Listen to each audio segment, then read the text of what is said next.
Nous voilà donc dans Photoshop pour pouvoir réaliser les différentes textures que nous allons utiliser pour le robot. Donc je vais créer mon fichier PSD que je nomme texture robot. Je vais créer un fichier carré de 10 par 10 à peu près en 200 pixels par pouce. C'est suffisant pour le texturage dans 3ds Max. Et je reste évidemment en couleur RGB puisque de toute façon c'est à destination de vidéos et d'animation. Donc je vais tout simplement aller chercher mes fichiers de base dans les dossiers de 3D Studio Max. Donc quand vous l'installez, vous avez un dossier à l'intérieur de 3ds Max qui s'appelle Map. Et vous avez un ensemble de textures classées par dossier. Donc nous, on va aller chercher dans le dossier métal. On se met en miniature pour pouvoir voir. On va sélectionner ce fichier, l'aération et ce fichier là. Donc je les copie tous sur mon PSD. Ce sont des éléments que vous avez de base à partir de 3ds Max. Donc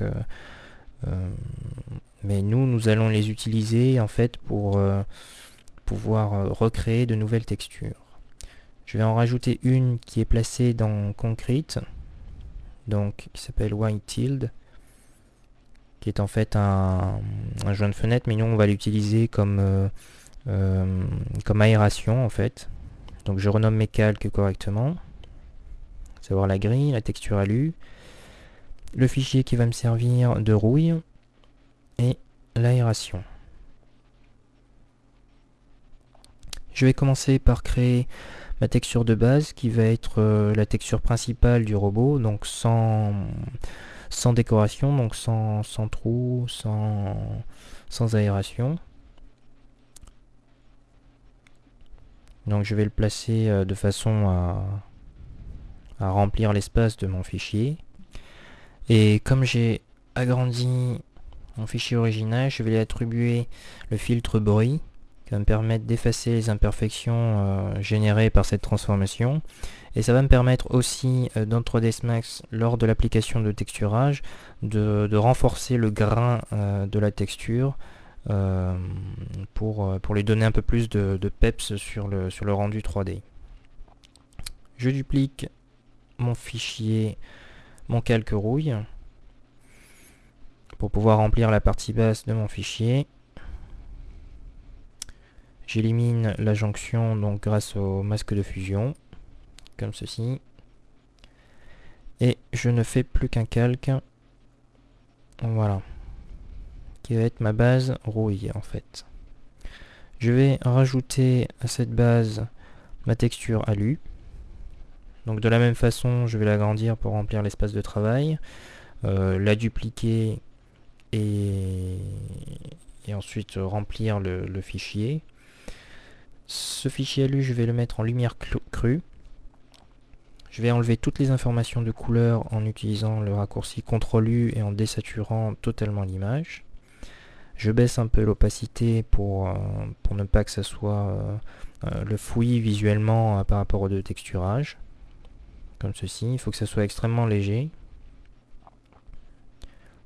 Voilà. Maintenant, je vais pouvoir fusionner ces deux éléments.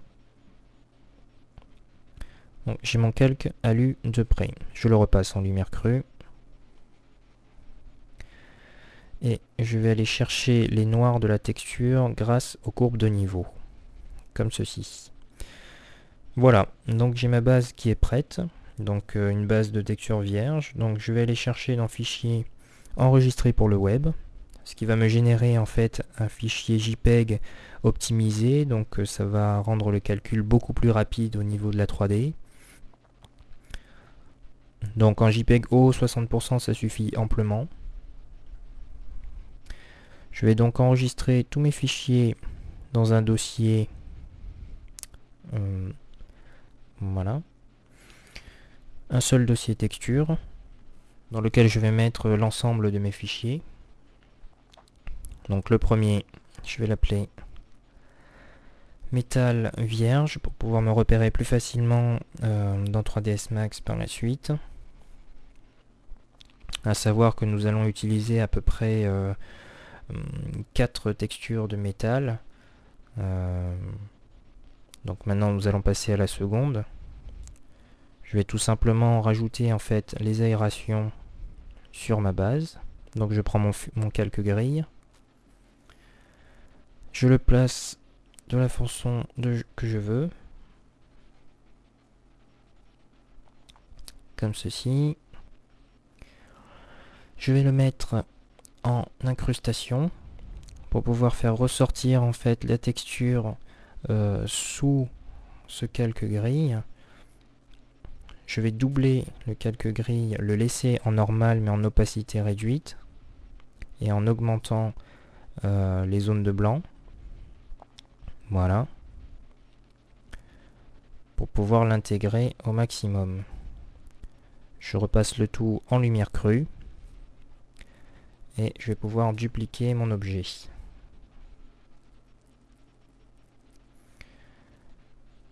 Voilà. Je fusionne mes deux calques. Je le repasse encore en lumière crue puisque à chaque fusion, Photoshop par défaut remet le calque en mode normal.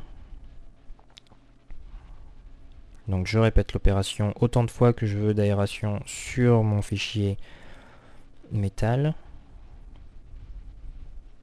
Je vais aller ensuite chercher les informations d'ombre en dupliquant ce calque grille, en le plaçant derrière et en lui attribuant un flou gaussien.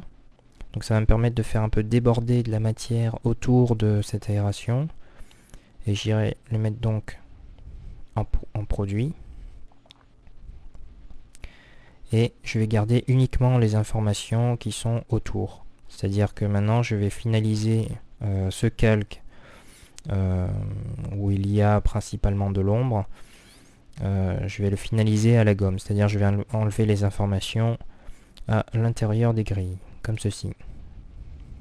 Comme vous pouvez le constater, il restera uniquement les zones d'ombre sur l'extérieur et non pas à l'intérieur. Ce qui va donner un peu plus l'illusion que ces grilles sont ancrées dans le métal. Je vais maintenant baisser légèrement l'opacité de mon calque principal et aller chercher un peu plus de densité dans mon calque inférieur qui a servi d'ombre en fait. Donc je vais le booster avec les courbes de niveau, comme ceci.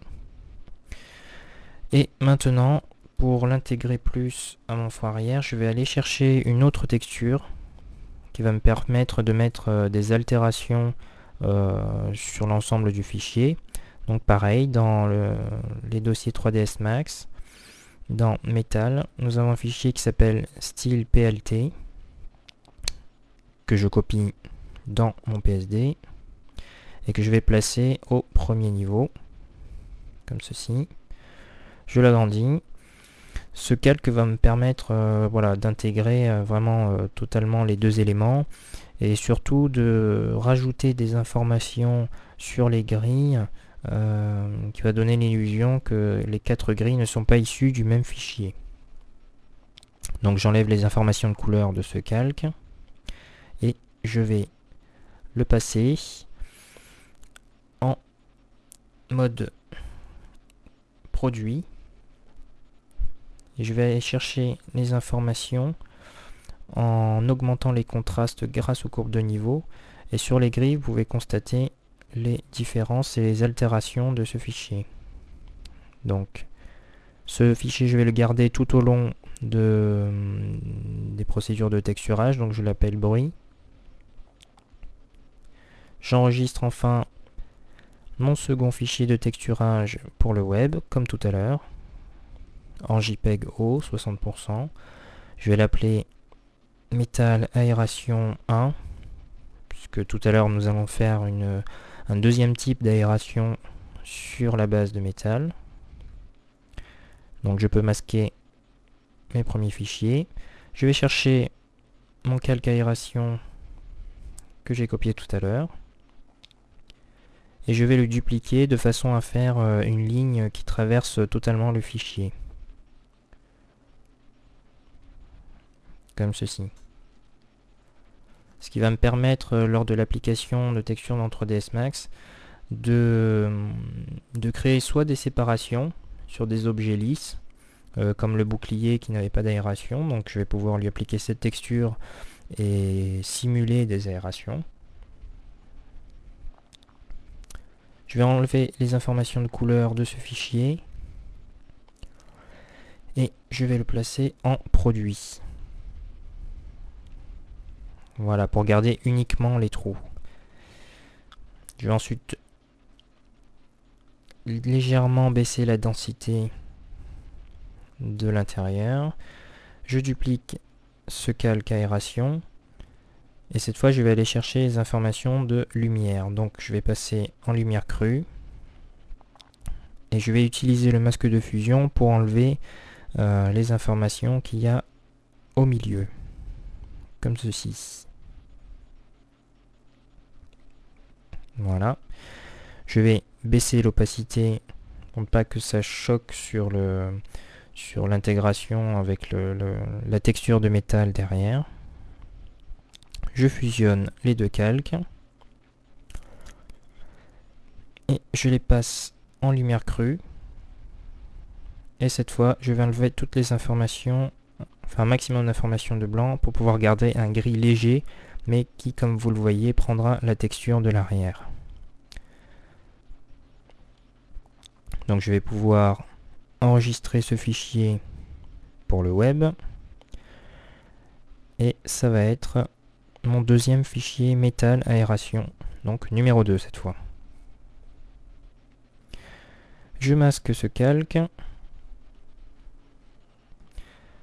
Je vais chercher dans les dossiers de 3D Studio Max, donc au premier niveau des maps, il y aura un fichier il y a des fichiers en vrac, dont un qui s'appelle Alumox, ici.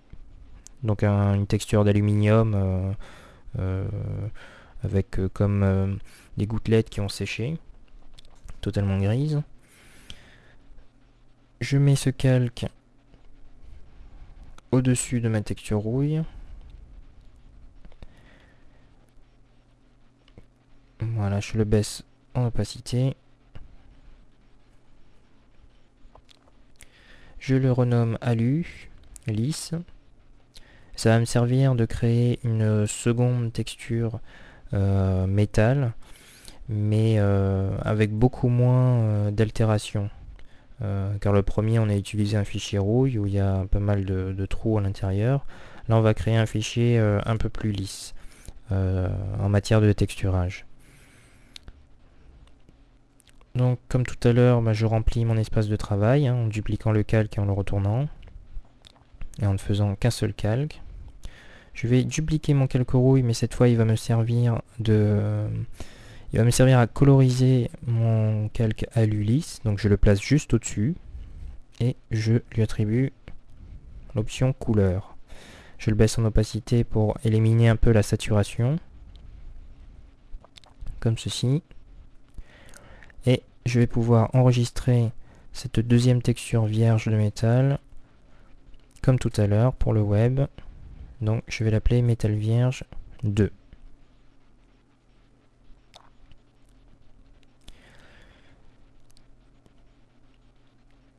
Voilà. Je vais à présent créer une autre texture à partir de celle-ci, qui va être des petites comme des petites encoches de la même forme que le bouclier d'aération. Donc pour cela, je vais créer un fichier qui va s'appeler trou. Je sélectionne une zone circulaire que je remplis de noir. Et je vais aller chercher dans les filtres la lueur interne. Donc je visionne mon fichier en même temps. Je lui mets une taille pour me permettre de simuler un bord. Je mets une couleur assez proche du fichier de fond. Donc ici ça va être un gris en l'occurrence. Donc voilà. Donc ici on a un trou. Je vais créer une petite zone claire au milieu de ce trou avec l'outil pinceau.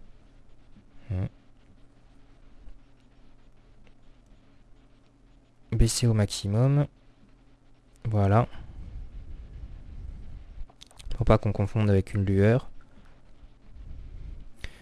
Ce calque, je vais à présent le passer en produit. Et je baisse l'opacité pour pouvoir, à travers la petite lueur qu'on a faite, voir le texturage arrière. Et je vais maintenant pouvoir dupliquer ce fichier, donc autant de fois que je veux d'altération dans le métal. Donc ici je vais en mettre 6. Donc je vais dupliquer ces trois là. Voilà. Comme ceci. Et pour créer à partir de ça comme des encoches, je vais tout simplement le passer en mode différence et baisser l'opacité pour l'intégrer totalement. Voilà. Et vous pouvez voir qu'on simule comme des encoches, comme si on avait tapé en fait le métal pour faire des trous, mais sans les perforer. Je le mets à chaque extrémité de mon fichier principal, comme ceci, et je vais pouvoir enregistrer ce dernier fichier pour le web, et je vais l'appeler, voilà, métal